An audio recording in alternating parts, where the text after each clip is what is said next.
Hi. Just need to rip him or rip Actually, it's not. Pass me one and take the one. I want to sit over here. True, don't. True, don't tease me. We should all be doing you. Miguel? Miguel? You can't I say got the seat. okay, fine. Now, look at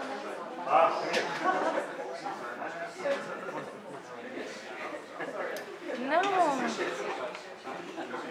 What's wrong? What's wrong? But it's Miguel, it's covering the presentation. Come on. Yes, por favor. Okay. We There is scoring? Yes. Bill, I'm in the way. Okay. You have to move to the side. See my No, here to the side. Displacement. Displacement. I'm going to say no. This is much better. Make sure Saskia can see. She's on screen. Neil Rafa. Yes. Sorry.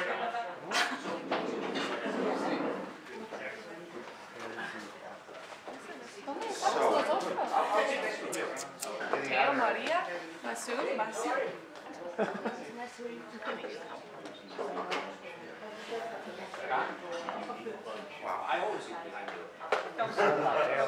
Some days it was y María.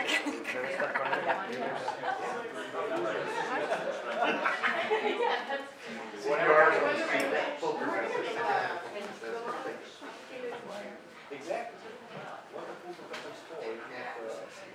Okay. So, half an hour late, but we're advancing, and I'm a bit nervous because 3 of the people that are supposed to be presented today have not arrived. 2 of them have some Latin blood, so I understand them by heart because I also have that, and so you can see that.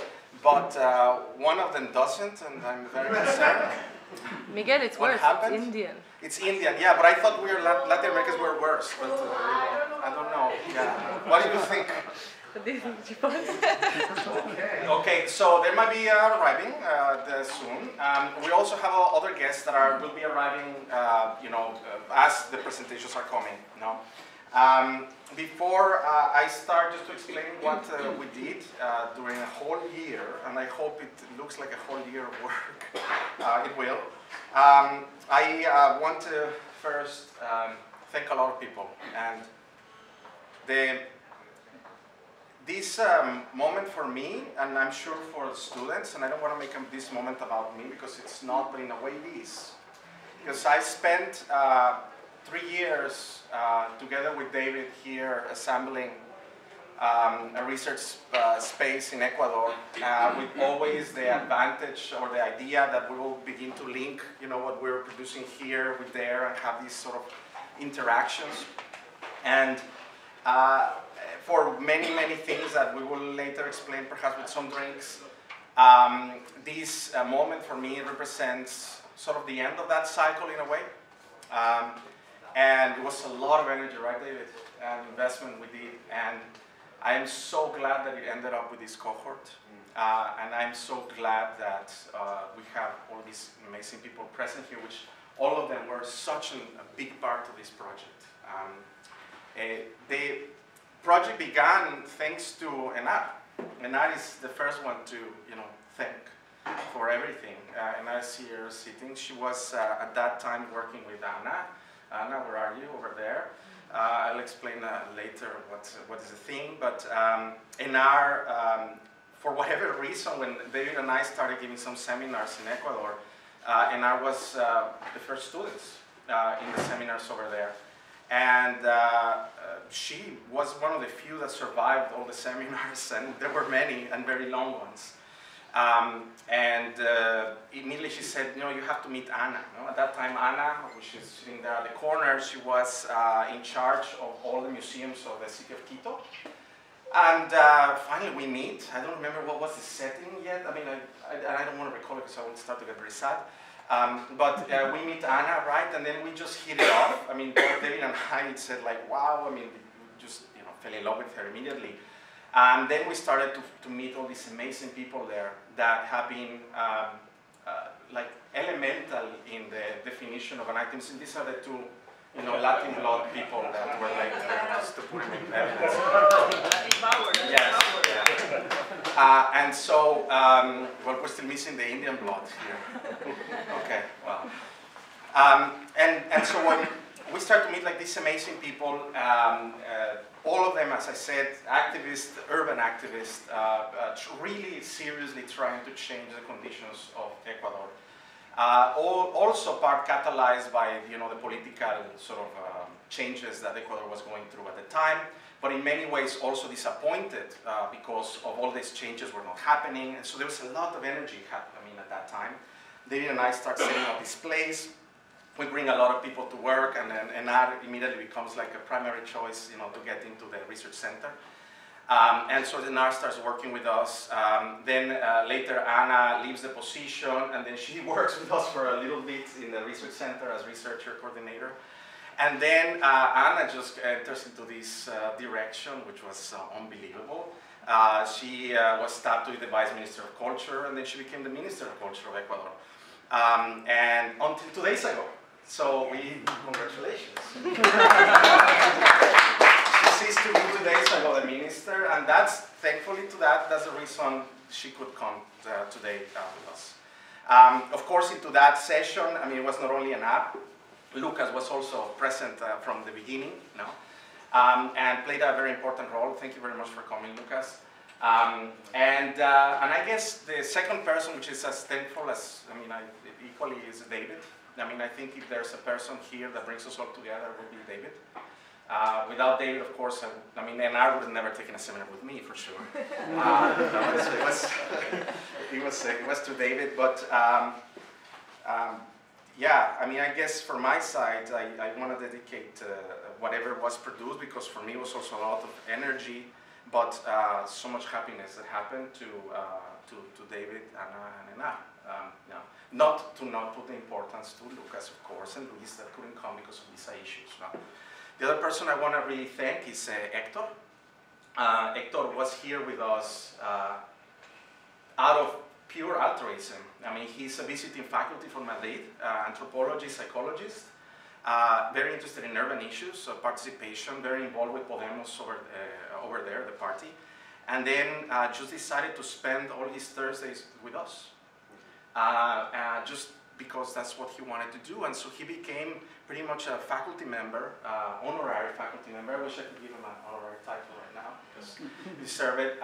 But it was absolutely incredible to have his support. He joined us also in the fieldwork in Quito, and he has been so fundamental to us in the development of it. So thank you very much, Hector. Really, really appreciate it. And there's going to be a party at his house after, right? So. It's not his house, by the way. It's the house of the ex-dean of law of NYU, right in Washington Square. So if you want to sense what does that mean, you should go to the house, right? The Empire. So it's right in Washington Square, like in an 8th floor overlooking Washington Square. So it's an amazing place. And then, of course, I think very importantly, the trust of two very important members of this school.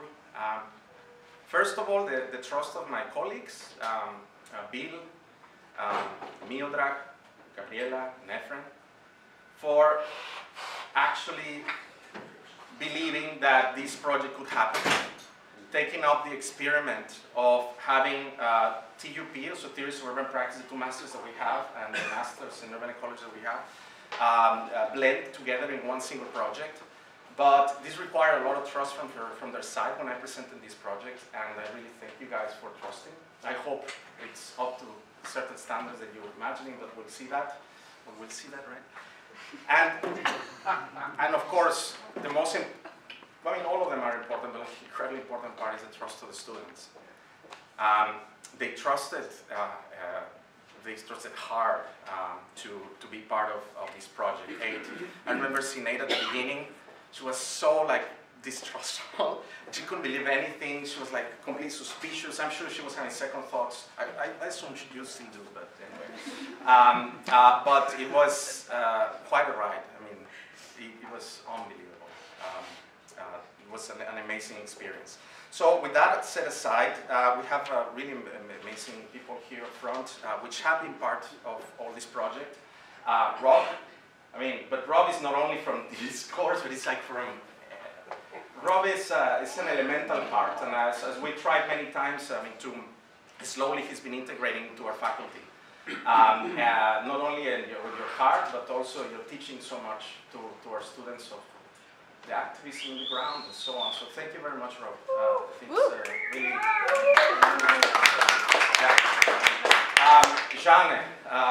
Jeanne van Heeswijk, super artist extraordinaire, whatever we call it. She's been with us in the development of academic career, of my academic career for a long time. And she wanted, and she did get involved in the project we had in Quito also, together with David. She was there with us in Quito, so she knows the context very well. Last workshop we did, called The Space of Hope, and Jeanne was very involved over there. Similarly to Alejandro Echeverri from Colombia. Those of you that don't know him, you will know his work because he will be the presenter on Monday, on Tuesday? Wednesday morning. Okay, Wednesday morning. So he's a keynote speaker for your graduation ceremony, and also was with us in Quito. So he also knows the context, knows the market very well, and so forth, right? We have two parents. You are alone, sorry, but that's the case. Zanny's parents that are here. Of course, you didn't write the first name, so it's Mr. and Mrs. Venier. This is how your daughter told me. Okay, and sister Georgia. So your sister has a first name, but your parents are Georgia. Doctor and Mrs. Venier. Yes, this is how. But blame it to her. Yes, Pam. Thank you very much. Pam knows very well Latin America, and she's been involved doing a lot of consultancies for many dependencies here in New York. She's one of, Alejandro was telling me yesterday, she's one of the most incredible urban consultants, managers that exists currently. You get to be here and talk, right? And of course, Gabriela, that I already thanked, and Juan Pablo over there, right? Which recent graduate, but he's earning more than many of us now. So he has this fancy job. Look at how he's dressed and everything, right? And Alessandro over there, which he has been with us many times teaching faculty. He taught with me, and also David was part of it. The first studio we did in this program. So he's very, very knowledgeable of what's been going on. And he was also here present for a lot of the presentations because you spent a lot of your research in Brazil with ground movements and activism and so on. So that was a long presentation, but I did it, I'm sorry. So I'm going to very fastly walk you through what we try to do, okay? So I'm calling this today Dialectical Framework for Urban Action Research and Development, okay? I'm not going to go very much into what I mean by this, but dialectical is simply because we've been supported methodologically, theoretically, and ideologically by Marx and his way of understanding urbanization, or let's say urbanization within the capitalist frame that we live into. And that has been a major sort of structure of all our development. Dialectical, well, it's one of Marx's methods, dialectical materialism and so forth. Action research, because I think this is what we did a lot, and of course development, because you guys are going to be proposing a lot. So what does this consist of? And I'm going to just summarize it in these 8 points. I think the most important component of this pedagogical venture, and most of the studios, including the one that Alessandro was also part of, is like the students don't have a clue what they're going to be doing when they start this. Now, contrary to a lot of projects where the students are already expected to produce an X or Y number of things, in these programs, we have emphasized a lot the issue of transdisciplinarity. And transdisciplinarity for us means that there is no right discipline to address urban issues. It's only when you understand, and through dialectical research, and that we develop, once you understand the conditions that you're facing, then you can come up with different directions, which might or might not be material in their quality, might be strategic, might be theoretical, might be whatever other things are. And this is something that has been consistent in our programs in the previous presentations. That we don't push the students to develop a specific project, but it's basically undetermined. We call it this anti-deterministic startup, or starting of the other thing. So first we enter the recognition of the urban condition. In this case was the introduction of Quito and the market, which Enar, of course, and many other people in Ecuador, which is a team, took part of, especially the Redes Saberes and people from Mercado San Roque. And then we enter into the understanding through a scanning of the political economy, understanding of social relations, of the conditions that are embedded in that place, which they're addressing. The third point was we started to develop a theoretical framework, so each of the students, whether it was in teams or individually, they started to construct a theoretical framework around this. Then it was a moment to, once the theoretical framework was set, develop research, fieldwork, ethnographies, and so forth. So most of our students had the opportunity to be there, what, a month and a half to 2 months total within the period of a year. So it was quite amazing, that they had this experience. Some of them even more. Some of them, like Sani here on my side, traveled alone, backpacking the south of Ecuador, right? Something like that. Am I saying something I'm not supposed to say with that? Yeah, backpacking because your parents are here. So it's disgusting. Field work still counts at 6 months. Yeah, ethnographic work, some serious. Okay, and then after their structure and the research, then we look into the definition and the proposition of what the hell they think they can contribute, according to the problematics that they detected. And then of course the point 6, which is our favorite one, is like, what the hell are we going to be doing? Where's the action that comes into it? Now, I want to emphasize that one of the most difficult parts of this studio was that we had students from the theories of urban practice, Saskia, which she is in the video screen. She's Skyping us from Germany at the moment. I'm not sure if Saskia's even right now listening because she should be. Yeah. Well, she knows you're talking for a Okay. while. And Sinead. So both of them come from a program which we emphasize the production of theory. We emphasize the production of an understanding of practice, and we feel that their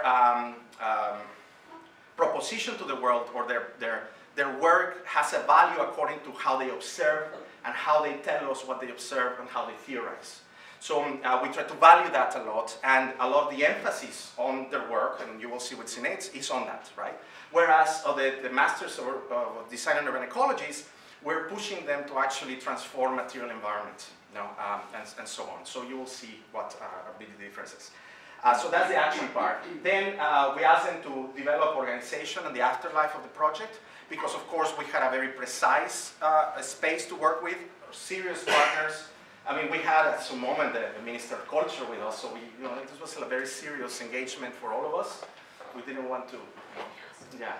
And then, well, of course, what I hope all the students will present to you, which is the future of urban practice, according to their eyes, and this is what they will be doing.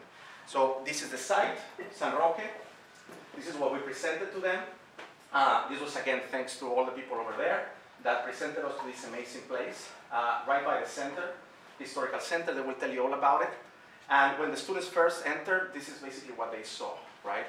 And the idea is to understand all the relational urban ecology that happens around such a project, in terms of labor, in terms of, obviously, production, which is very related to this, values within it, and the way such a small space can actually expand urban knowledge, and so on.